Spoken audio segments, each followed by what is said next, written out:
How's it going, everybody? I'm Steve Ninja, and welcome back to my channel. So today I'm going to do an album review of the new Metallica album, 72 Seasons. I'm sure you've seen a lot of videos about this. Why do people do videos about Metallica? Because they get views.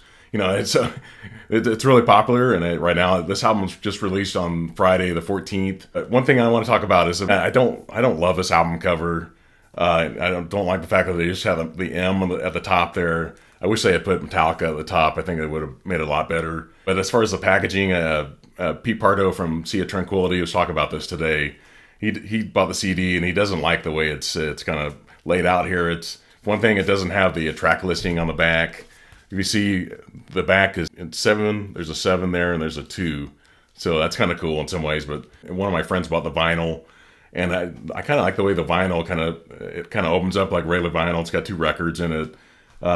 And it's kind of easier to get access, but I think the downside to the album is the fact that you got to flip it over 4 times to get to it. And there's another video today from John from Lair the Alchemist. He buys most of his, he doesn't buy a ton of new music, but when he does, it's always on vinyl. And he said it's a real chore to kind of listen to this album. For 77 minutes, it's difficult to listen to one side, to flip it over, side 1, 2, 3, and 4. It's a lot of work to do that. So he talks about that. He doesn't like longer albums. Especially because he is a vinyl collector. He doesn't like to have to listen to 2 different records. But obviously, 2 records gets you. It counts as 2 units. The previous album in 2016 was Hardwired to Self-Destruct. And this is the 3 CD set. I thought that was kind of a chore to listen to. 2 CDs. I have to put 1 CD in the car or in home stereo, take it out, and then put the second CD in. You had to buy this to get Lords of Summer, which is kind of disappointing that wasn't on this album. But this album, the previous one, I liked. Hardwired and Atlas Rise and Moth into Flame, and of course Spit Out the Bones, probably one of the great songs on it. But as far as this album, I think. I don't think there's a song I don't like on this, and the fact that it's all on 1 CD makes it a lot easier to kind of digest. And I've listened to this 3 times now in my car, and it took a while to get through it 3 times because of it's such a long album. But there's really no songs that I skip on this overall, So it's kind of too early to really say how much I really like this, And eventually I'm going to do a Metallica ranking, a new ranking like I did before. I did one like a year ago. And that one's gotten over 1,000 views now. It took a while to do that, surprisingly, but I think there's some changes here. I don't know exactly where I would put this in the ranking, but there may be a couple albums that I would kind of flip a little bit on from that list. But so as far as the packaging, though, like I said, Pete Pardo was talking about this, how he didn't like the fact that you've got James on one fold out here, and then you got Lars, and then Kirk, and then Robert Trujillo there, But it does have a booklet in here with all the lyrics in it, which I think this is probably one of James Hetfield's strongest lyrical albums in quite a while. Maybe since like the 80s, or maybe since like the Black Album. Probably lyrically, probably some of the best stuff, and his vocals are pretty good on this. As far as the going through the track listings, the first 4 singles off of this, I really liked.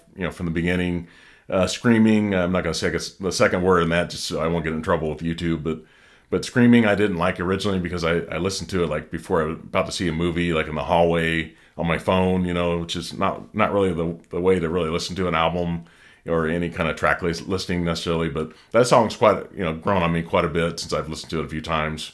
But as far as my going through the track listings, the title track, 72 Seasons, it's probably my 3rd favorite song on this album. Shadows Follow, I think that one's kind of growing on me now. Screaming is probably my 4th favorite song on the album. Looks like Robert Trujillo got a writing credit on that one, along with Sleepwalk My Life Away and You Must Burn. I think those 2 songs, 4 and 5, probably my least favorite tracks on the album, which, like I said, I don't really dislike any songs on this album, but I think You Must Burn is probably my least favorite track on the album.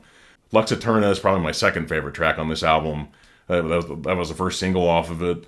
I didn't like Crown of Barbed Wire the first time I heard it, but listened to it 3 times now. It's grown on me quite a bit. Kirk Hammett got a writing credit on that one.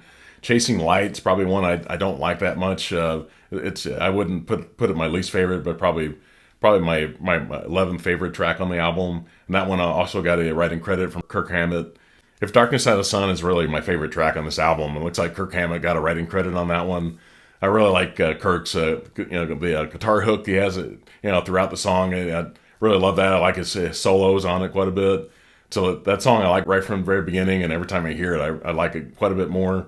Too Far Gone's probably one it's one I don't like that much, but it's kind of growing on me a little bit. Room of Mirrors is probably one that I like quite a bit. It's growing on me a lot, and it's one I probably rank somewhere in the middle, like 7th or 8th favorite track on the album. Inamorata is one that's actually kind of growing on me quite a bit. It's like 11 minutes and 10 seconds. I think it's way too long, but it doesn't feel like it's like 11 minutes. It feels like it's a little bit less.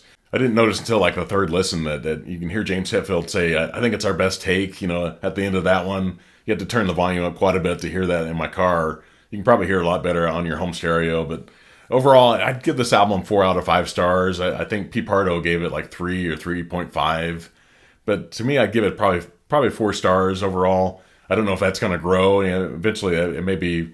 This could be like one of my favorite albums, outside of those first 5 albums, possibly, but I'll have to give it some more listens to finally determine whether I like it that much. So please put a like on this video. Let me know in the comments what you think of this album. Have you listened to it on vinyl? Is it kind of a chore to listen to the 4 sides altogether?